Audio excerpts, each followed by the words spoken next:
Will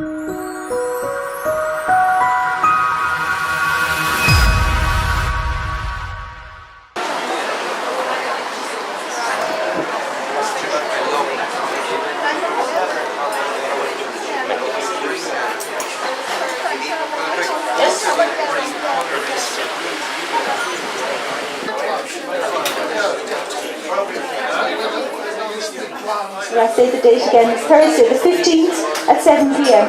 Thank you.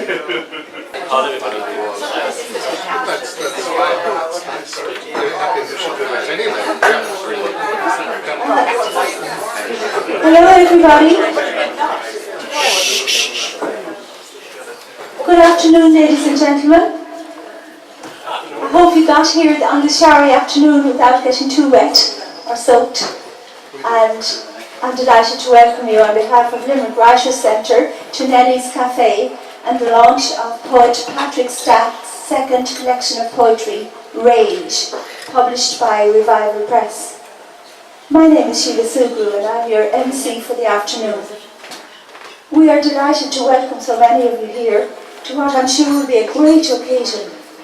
And before I go any further, I'd just like to remind you to put your mobiles on silent and to take note of the exits front and back. As I said, we're here for the launch of a book of poetry by Patrick Stack, a poet with origins in Limerick and a much-travelled man, having lived in Spain for a number of years. And I'm sure you know that Spain has been a welcome home to many an Irishman from the time of the wild geese down to the present.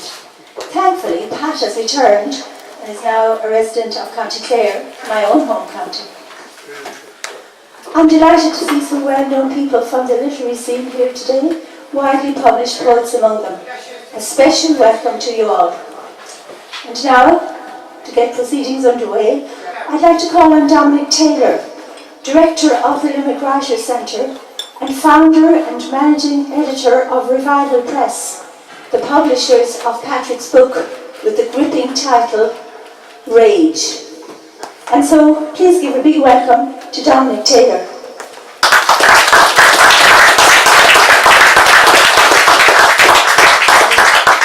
Thanks a million, Sheila. And thanks again to all of you for coming out here today to celebrate the publication of a new book of poetry by Limerick-born poet Patrick Stack. Patrick, like all our other revival poets, now follows in the great tradition of contemporary Limerick poetry, which in essence began with our own Desmond O'Grady and the Castle poets in the 1950s, and continues on today through the work of the Limerick Writers Centre and other groups. As publishers of Patrick's book, Rage, I believe that the launch here today is another important, and some would say, radical event. This is a publishing and a creative event. Today we live in a world dominated by large commercial publishers. In recent years, large media businesses, people who privately own radio, television, cable, magazines, newspapers and websites have bought up more and more of the many traditional publishing houses. And we now reach the stage where a small number of large conglomerates are in control of publishing. And this basically means that they are in control of what a sizable number of the population reads. I believe that we should be aware of small and community publishers like Revival Press and the work they do. We should also question how well they are supported by the Arts Council and local authority arts offices. Do we want to reach a stage, like in the States, where the top 20 publishers control 90% of book sales? And as I heard recently poet Crannóg say on a radio program, these publishers are not run by literary editors, but by marketing people. And basically, for them to publish an unknown author, they will have to conform to what they believe the market wants. It is obvious that this situation will fundamentally change what kind of books that are available to us. Small publishing houses are run by people with heart and a belief. Certainly not because of the profits they generate. They publish important books that otherwise may not be published at all. The book we are launching today is the 61st title the Limerick Writers Centre has published since 2008 under its community publishing initiative. At the Limerick Writers Centre, we share a belief that writing and publishing should be made both available and accessible to all. We try as much as possible to represent diverse voices and advocate for increased writing and publishing access to individuals and groups that have not typically had that access. We promote writing done by ordinary people, people who maybe are not trained writers and may struggle to get their ideas down on paper. We value their difference and welcome people who may lack confidence in themselves and their writing ability. We bring together groups of people who value literature not just for its objective literary value, but see its transformative power both for the individual and society. And we believe their voices matter, and that stories, poems, diaries, memoirs do, as Seamus Heaney suggests, function as bearers of value. We are also, importantly, dedicated to printing short-run, high-quality produced titles that are accessible to all. We actively encourage writers, from the serious, career-minded, to people who write for pleasure, healing, personal growth, insight, or just to inform. And over the years, we have produced a broad range of literature, including poetry, history, memoir, and general prose. We are also committed to publishing books using a cooperative model, where the author's labour is not appropriated by the publisher, who then determines what the fruits of that labour are worth. We believe that the author should retain the use value as the creator of the product. This means in practice that once we wish to recover the expenses involved in publishing the book, but we then divide the profits on a 50-50 basis thereafter. I said earlier that today's event, the publishing of a new book of poems from Patrick Stack by Revival Press, is an important and significant event. It is hard to write, and it is harder to keep writing. We are launching a book here today by a writer and poet who knows something about the blood, sweat and tears that goes into writing. Writers, and especially poets, continue to describe and teach us how to see the world differently and from a less self-interested perspective. In an increasingly media-driven, fragmented world, we are surrounded, as Patrick observes in the foundation poem of this collection, The Day the Revolution Came, by the ones who have long robbed us blind, converting our blood, sweat and labour to worthless paper. It is important then that the voice of poets are heard in order for us to begin to wake up and again from the poem see the symbols of our slavery and to bring into manifestation a new arising with a new consciousness. This, I believe, is the radical job of the poet, and this is why the launch of the book here today is an important event. I'm proud that Revival Press has guided this collection of poetry from the blood, sweat and tears of the writing process to the joy of publication here this afternoon. The great Chilean Nobel Prize-winning poet Pablo Neruda said a number of years ago that poetry is like bread. It should be shared by all, by the vast, incredible, extraordinary family of humanity. Neruda grabbed poetry from the rich and powerful and gave it back like bread to the people. It is my hope that the Limerick Writers Centre, through Revival Press, along with other small independent publishers, will continue to share the work of poets like Patrick Stack with that vast, incredible, extraordinary family of humanity. So to conclude, I'd just like to thank a number of people who helped make this occasion a success. I'd like to thank Dave and Noreen and the staff of Nellie's Café, Frank Golden, who will shortly officially launch the book, and to my own colleagues at the Limerick Writers Centre, Sheila Sugru, Pat McMahon, Jim Burke, Marion Cody, Tom Muldowney, and to Lot Bender for her work in designing the book. Thank you very much.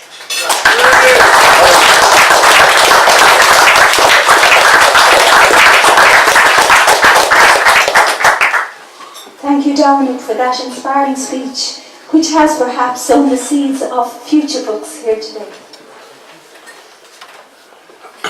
I would now like to ask the poet and author Frank Golden to officially launch the book.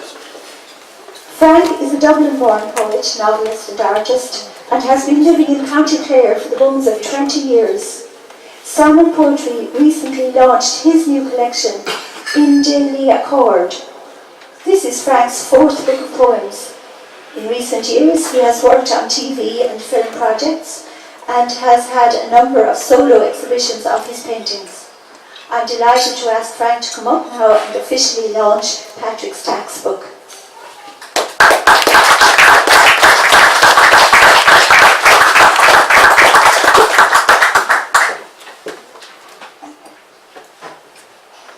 Thank you very much. Can you hear me? Yeah. Cool. I'm afraid I've been living in Clare for 30 years, not 20. But the last book was Gotta Get a Message to You. But it's a pleasure to be here to launch Rage. Amazing speech, Dominic. Yeah. Incredible.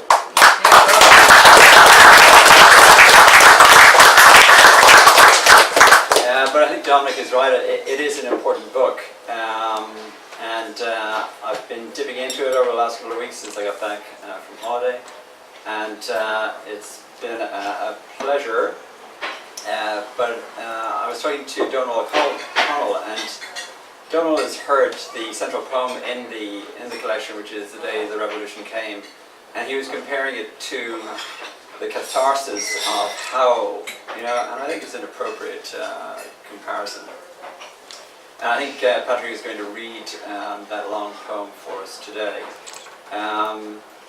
But there are many poems in it, not necessarily The Day the Revolution Came, which would be my own personal favourites, but it's an extraordinary collection. One of the things I like about it is the way that the book is actually framed. It starts in Irish with a prayer to Lou, and Lou was a mythological figure to Duagh, and so it's really a call to arms, and it sets the tone for the whole book. And so, it's a fight against Balor, his nemesis, and a desire for Lou to kill Balor, who's a symbolic representation of the ills of contemporary society. But the poem is bookended and also ends in Irish with a poem of which there are 3 versions. It's Holy Week, Seville, 2016. And again, it's an amazing poem, and typically, and it's very Patrick, it ends with an amazing image of Christ appealing to Mary Magdalene to unnail him from the cross and lick him to a state of sexual satisfaction. Very, very Patrick. But absolutely wonderful. I first met Patrick, I think, over a decade ago in the library room of the Old Grand Hotel in the company of Arthur Watson. Arthur isn't here today, but Arthur, like Arthur Broomfield, provides a really interesting preface to the book. But I met Patrick for the first time in the library room in midwinter, and we had collected there, a number of us, to read poems and to listen to any comments that might be proffered. And when it came time for Patrick to read, there was an intensity and focus to him which was quite particular. And also his work was socially relevant and extremely politicized. Again, which separated it from even other work within the group. So I better refer to my notes at this point. But I mean, the work was absolutely compelling. But it was only later that Patrick made us aware that he was returning to poetry after a hiatus of some 15 years or so. And there is something about the poet who returns to poetry after a long absence, knowing with absolute certainty that poetry is the place where they will define their sense of the world and of themselves. There is a renewed and almost pristine conviction that this is a necessary act This is a crucial discipline. This is the territory in which they will frame what they have to say, the credences and the dictum of their worldview. Patrick has never lost the intensity, I felt that first evening in the old ground.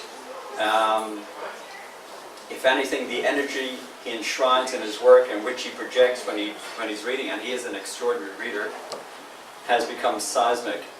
His is a volcanic voice, eruptive and disruptive. If anything, his voice has become more disruptive.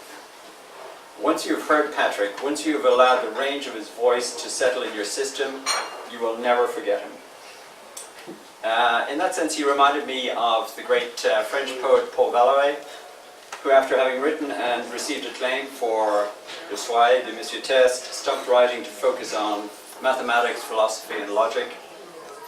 But he returned to the field of poetry after about 20 years with the majestic Le Jeune Parc. Patrick, in his period away from writing, had immersed himself in languages. In 2013, there followed Patrick's first book of poems, The Parting, which was a distillation of his work prior to and post The Great Silence. The poet Fred Johnson, Fred has just walked in, wrote an extraordinary introduction to The Parting, and said of that volume that it threatened our ideas of what is an acceptable revolution and demanded a violence of belief. Fred went on to say that it was a poetry the like of which is not being written or published in present-day Ireland. And I think this is where Revival have stepped into the breach and published what is serious and important work. There is hardly another poet writing in Ireland today who has such a strident, committed and politicised a voice as Patrick. His poetry is a reflection of the rankled anger of so many people in this country. His is also a poetry of profound personal and linguistic breadth. In reading through Rage over the last few weeks, Patrick rails against the caste of the clergy in this book, and appropriately so. And so this quotation, it actually comes from the Gospel according to St. Thomas, and is part of the Apocrypha, and may feel like an anathema to the tone established in the book. But I think it's a quotation that is apposite for other reasons. I first came across this quotation in the preface to a book by James Hollis, the Jungian psychoanalyst, in his book From Misery to Meaning. And it goes like this: when you bring forth that which is within you, what you bring forth will save you. When you do not bring forth that which is within you, what you do not bring forth will destroy you. And most of this book, and the central poem, The Day the Revolution Came, had, there's a desire in that poem to wreak a just revenge, but there's another part that is more personal. And what Rach is doing, it's looking at abuse on a multiplicity of levels. And you've got to remember, if you have the book, the dedication is to all survivors of abuse, whatever its source, wherever you are, vinceremus. What we have in Rage is a disinterring of all of that darkness, all of the blight, all of the tenacious and rapacious festerings of a society, all of the just and terrifying anger. And it is only in the laying out of that anger that we can evince the possibility of a cleansing. It is a book that exhibits a real desire and urgency to name its truth. The poems that resonate probably most profoundly with me are Psychomath 9, Leftovers, Blooding, The Blooding, and Interruption. And when I think of poets whom Patrick might share a kind of kinship, I think particularly of someone like Bertolt Brecht, the great German poet and playwright. The Brecht of a poem called What Has Happened. The final lines of the poem read, "The revolution has won its first battle. That's what has happened." And there is a kind of triumph through the exposure of abuse in Rage that is an echo of Brecht. There is also in Rage a sense of its proper place within the greater European tradition. Patrick is a linguist. He moves across languages, Irish, Spanish, French, and across cultures. And that cultural breadth shows itself not only linguistically but imagistically, and in the political and social focus of the work.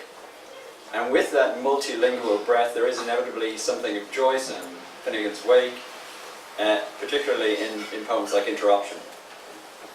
I cannot end without making reference to the two poets, Arthur Watson and Arthur Broomfield, who prefaced this volume and who have such astute and insightful things to say.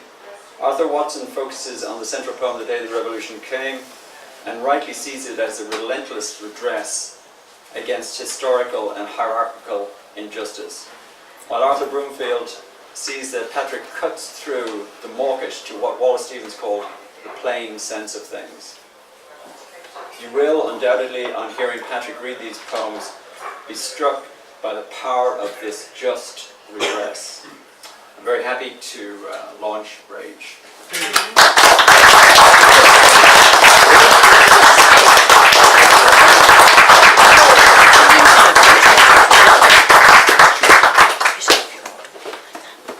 Thank you very much, Frank. And now we come to the main man, Patrick Stack. As I said earlier, Patrick was born in Limerick. He was raised in Duagh, County Kerry. He read French and English at Trinity College before emigrating to Seville in Spain in 1988, where he taught English and worked as a translator and interpreter. He moved back to Ireland in 1995 and settled in County Clare, where he works as a web developer and adult education teacher. He is a member of the Poetry Collective group, which he joined in 2007.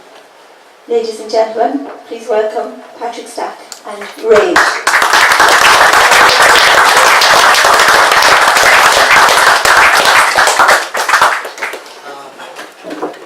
Thank you, Susan. Thanks, Frank, for an amazing speech. And it's great to see so many friendly faces here. People who've come from lots of different places, like Paul O'Mahony from Cork and Arthur Broomfield from Portlaoise, and an old friend of mine, Ed from Rossgrey, and all of you as well. I'm delighted, and when Neil came from Leitrim, which I think is the furthest away, I'm delighted to see you all here, and I hope that my reading will be memorable for you. I'm just going to start with the prayer to Luke, which Frank referred to. Luke was the... well, I won't go into the mythology. I'll read it in Irish first and then in English, because it was composed in Irish, and halfway through the composition it started coming out in English as well, so I have two versions of it. Gui kun Luke. Shokrum do vectiachtas na skaha, an chead funnen a grimmige, buiren an taraf o vuir go muir. Anu a sechan, ag taring tkiroir, trina gruig yal lia, ag fehev leis an rian. A log lavada, bi an shahanish, a leach il danach, linner ha linnach. Kaurig lingan favor kresach a ruige, asar grihe is asar dirhe, mar de varish ballar I ma tire, tour doing in ish and brunkenes shah. And in English, prayer to Luke. The stooped one cometh from out of the shadow, Crum Dove is his name. Bent over is he from the weight of the sheaf he bears on his back. The first grain. The black bull bellows from sea to sea. Anu on her birthing chair combs her silver tresses with a golden comb, waiting for the dawn. Lug Lavada, be with us now, fierce resplendent hero, skilled in all the arts. Help us banish the ravening beast from our lands and hearts. as you slew great valour on the plain of Trinity. Bestow on us now this gift we request.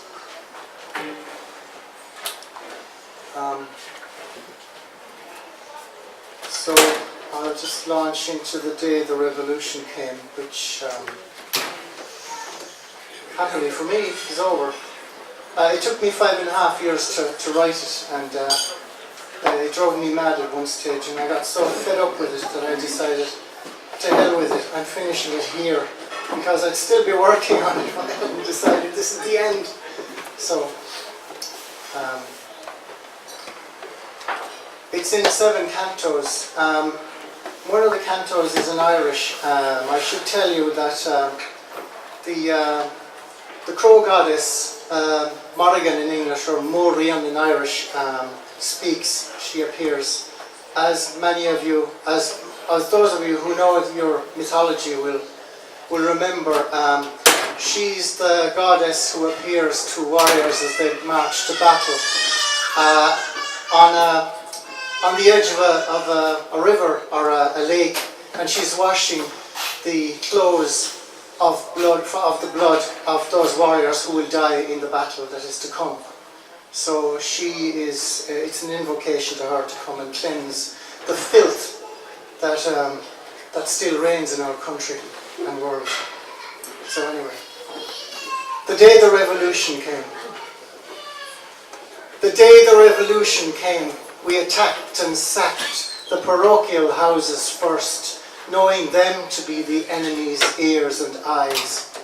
My heart was fit to burst with pride and joy in our just cause as humans, equal in everything as we are in flesh. And then we marched upon the palaces, for that is what the archbishops call their residences. And we demanded retribution for their crimes.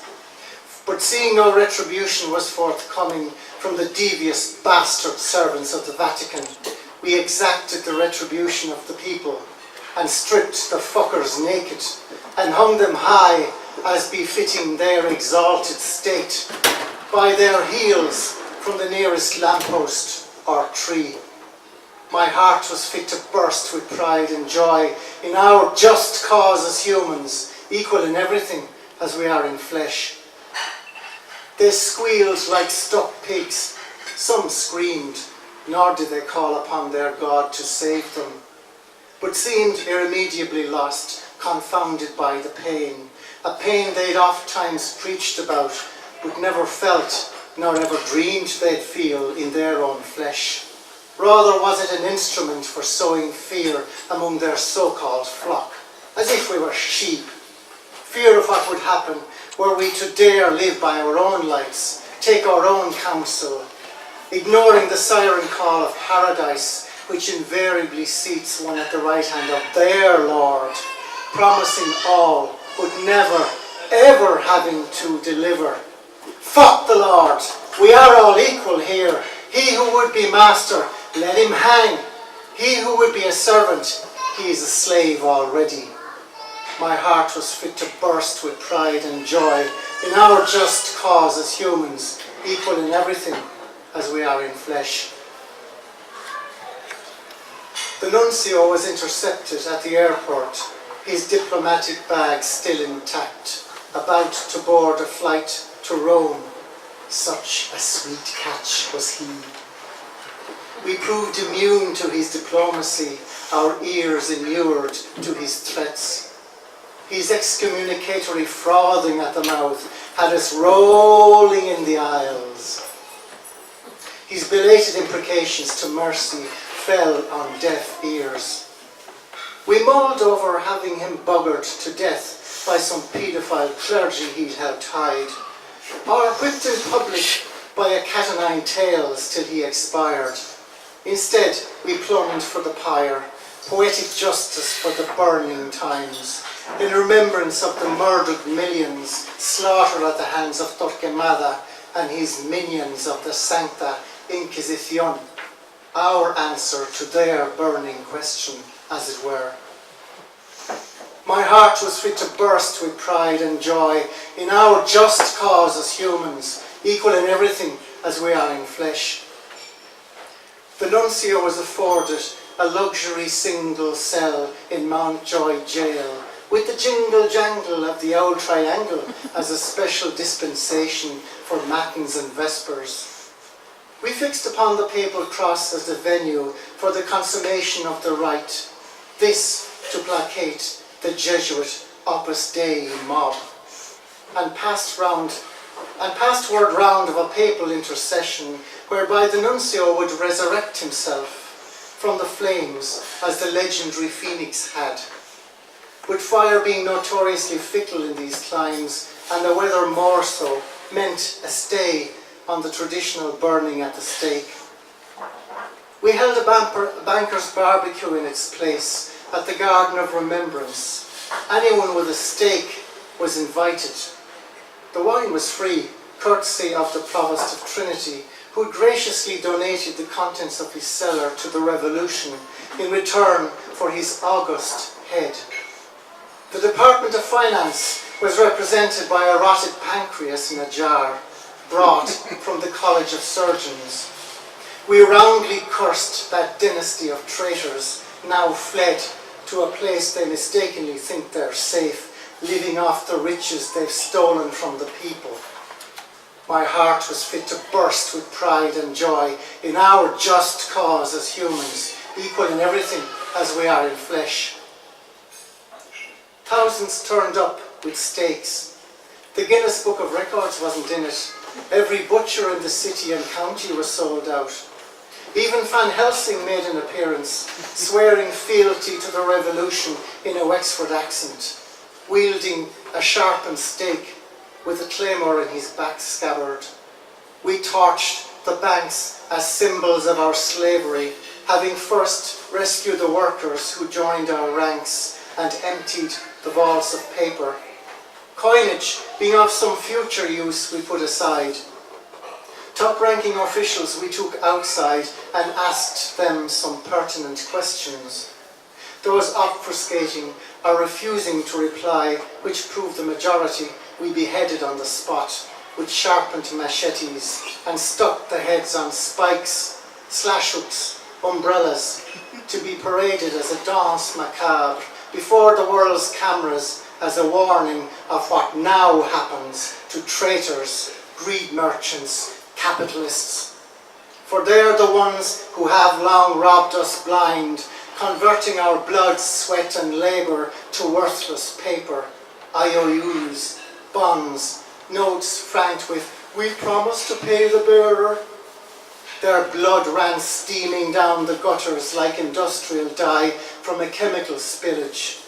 We dipped each brick of notes in the deluge, chanting, "We release thee, O enchanted one, from the materialistic spell that blinded thee to life's wonders, and scatter thine ashes to the universe." The headless torsos we piled high on trailers to be transported to the site of the papal cross for use as tinder in the nuncio's forthcoming transmogrification. The blood-blessed bricks of notes commemorating non-existent bridges we used as fuel for the barbecue made pretty colours when lit. Again we chanted, "Muerte al FMI, death to the ECB, muerte al BCE, death to the IMF, que se joda el Banco Mundial." Their god-awful hegemony of suffering and death we consigned to the ashes. We burnt their banks and incinerated their banknotes. My heart was fit to burst with pride and joy in our just cause as humans, equal in everything as we are in flesh. The self-styled representatives of the people, gobdaws garbed in iridescent Italian suits, stuttered their soundbite truths to Sky News, branded us thugs, criminals, terrorists. What gall, what effrontery to reason. Everybody knew they were the ones guilty of treason. These supposed servants of the people were nothing of the sort. Servants of Moloch, rather. They sold their votes to the highest bidder, bent their ears to every two-bit developer able to afford entry to their Galway tent. Thus they enriched themselves and impoverished our nation. These paragons of avarice and greed flaunted their tawdry egos, strutted their stuff as the new elite. Usury, coarseness and contempt, their creed. The Minister for the Environment, a toad-like creature with a Napoleonic ego and the wit of a slug, drove a motorway through Tara with the stroke of a pen. The Minister for Health, an obese slob with attitude, sucked Big Pharma's dick for a trick, turned hospitals into for-profit morgues, just for the hell of it. One Minister for Education was a blonde bomb scare, an airhead convinced that Newton's theory of relativity had something to do with Einstein's dislike of apples. Successive Ministers for Finance proved their worth as sheriffs of Nottingham in their flashy $5,000 suits, clowns with crooked grins waving DVDs on budget day, announcing yet more tax breaks for the filthy rich, while the rest of us were burned by their penal price hikes, robbed to enrich the scumbag billionaires. Silken Charlie, the master manipulator, had started the rot, but sided with the Argies in the Malvinas conflict against odious Maggie, and could do no wrong thereafter with the hunger strike mob. His Ceausescu-sized billboards dominated the 1980s wasteland, struck fear into those who dissented from his hegemony, and sowed the seeds of hatred in our immigrant hearts. Silken Thomas had got his comeuppance at the Crown's behest. Silken Charlie died in his bed, loved and loathed in equal measure. Insatiable greed and the lust for power were his bequest. The drunken, though not vainglorious lout who belted out ballads as good as the rest of them was an oversized rabbit caught in the lights. Mary and her horse, where butter wouldn't melt, gushed holier than thou vacuities with breathless reverence, like a masturbating nun about to come. The craven media licked arse as only spineless cretins can. Whining beady-eyed bird, milch cow Miriam, Dobbo the dour. Instead of asking the hard questions, all paid obsequious homage like medieval courtiers to the crooks. We captured the St. Luke psychopath hiding in a kitchen cupboard in the Attorney General's house. He hadn't had the decency to kill himself, nor the courage to admit to his crimes. So delusional was he that he believed himself the architect of a boom that was to last 1,000 years, a golden age of endless growth, fueled by grossly overpriced property, gobbled up by the unquestioning, the unwary, by the weary, the unthinking, the starstruck, the tainted, the rump of planter stock who will forever give allegiance to a central power, by the two-faced indignant citizens upstanding in their righteous pulpits, whose consciences are their bank accounts, whose creditworthiness is grace, by the I'm all right Jacks, the Mayfainers, the unctuous I told you so-and-sos, by the crooked cops, the backbiting bitches, those who smile to your face and assassinate your character as soon as you turn your back, the snitches, by the smarmy know-it-alls, the turncoats, the religious nuts, the self-haters, the martyrs for the cause, that is, all those who voted Gombeen gobshites to the Dáil. Ask yourselves, did you vote these fuckers in? Because if you did, you're one of those. The St. Luke psychopath was declared guilty on all charges of deceit, deception, bribery, corruption, fraternizing with criminals, incitement to self-harm, deliberate damage to the public good by unanimous decision of the Special Revolutionary Council convened for the purpose, and sentenced to be transfixed until dead on a public monument he'd had erected to his ego. The sentence to be carried out post-haste. My heart was fit to burst with pride and joy in our just cause as humans, equal in everything as we are in flesh.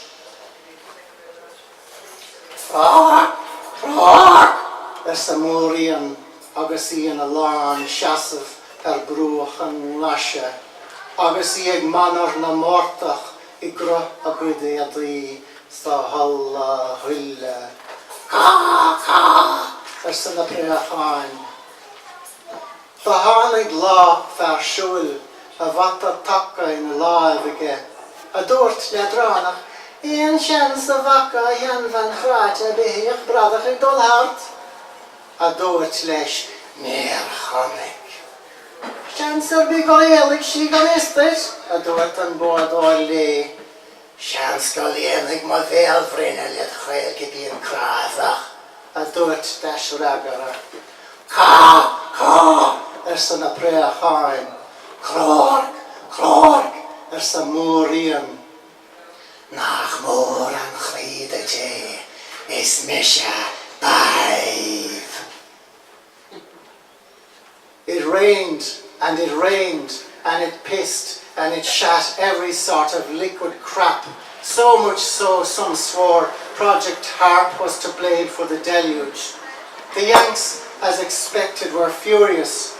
Idest, the Zionist-dominated Mossad infiltrated pseudo-government that purported to represent the interests of the United Statesians, planned and instigated an invasion. That patch of Mayo Mountain bog near Knock, one Monsignor Horn, since roaring in hell, has built on for the B-52s. On the pretext of providing flights to Lourdes, Manchester, Mecca, Medjugorje and other miracle destinations yet undisclosed, we rigged with IEDs and high explosive to blow the fuck out of any enemy fleet once safely landed, docked, and the pilots and enemy combatants detained and secured or wiped out at the first hint of resistance. Their choice, hostages to fortune, if it please you. Shannon Warport was a peach, or so we thought. One road in and out. We blew the pedestrian passover first, which was a mistake. Alerted, the airport authorities resisted and put up a fight, aided and abetted by foreign troops, despite being required under the Constitution to be unarmed while on Irish soil. Another blatant lie. A withering fire from high-velocity rifles in the surrounding hills ensured that the foreign military aircraft were in no fit state to depart. An unmarked Learjet parked on the apron was peppered while we prayed no kidnapped torture victims were aboard. One lucky shot to the fuel lines and the thing exploded, which proved the turning point. The airport authorities yielded and disarmed. A cold rain fell on Kerry as the airstrip was surrounded and taken without a shot being fired. Cork tried it on by demanding to be the new capital after the revolution, but seeing everything is still in the balance, desisted, and with shouts of "Fuck the Langars!" joined our cause. My heart was fit to burst with pride and joy in our just cause as humans, equal in everything as we are in flesh. An fod de chyrg o'r misneach ag dawsa na band a fwyn gylach, llwyd ar hel y fwyn van hierig, da flesk na delif, cwys gan awrys din stala an spryd maefa. Insha Allah! Na fach dan deal, o choin, nach narig I eb na dine a ridden on a golwder hain. Marat in his bath, the blood-soaked fuck. Bollocks to sainthood and martyrdom, media circuses for the plebs. Behold his greatness, give him a line. The sick fuck sycophantic paedophiles garbed in carnation reds and regal purples, homaged by the masses, befrocked by buggerers, buttock-fondling bollockses in Christ, 4 semi-flaccid phalluses up 14-year-old arses in the sanctity of sacristies to void their sainted seed into the colonic oblivion of puerile purity, ex pueris excedere. These paradigms of piety preach their perversions with impunity to the poor besotted troglodytes, the finders of the Grail, no longer seekers, brainwashed begrudgers, twisted into certainty, minds close as limpets on the rock. Perish their certainty, cut them off at the cock. My heart was fit to burst with pride and joy in our just cause as humans, equal in everything as we are in flesh.